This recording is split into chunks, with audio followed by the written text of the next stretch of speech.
துன்மார்க்கன்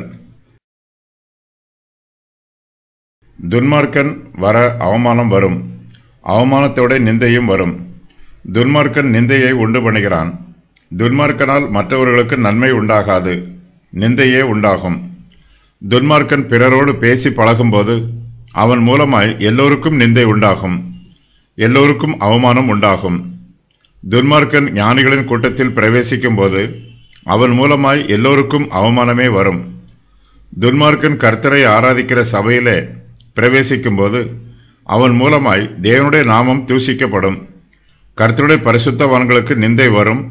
துன்மார்க்கனுடைய பேச்சுக்கள், செய்கைகள் எல்லாமே சபையாருக்கு நிந்தையையும் அவமானத்தையும் கொடுக்கும். துன்மார்க்கர் பிறருக்கு நிந்தையையும் அவமானத்தையும் கொடுப்பது போல தங்களுக்கு தாங்களே நிந்தையையும் அவமானத்தையும் கொடுத்துக் கொள்கிறார்கள். துன்மார்க்கர் ஞானமுள்ளவர்கள் மத்தியிலே பிரவேசிக்கும் போது அவர்கள் தங்களை தாங்களே அவமானப்படுத்திக் கொள்கிறார்கள்.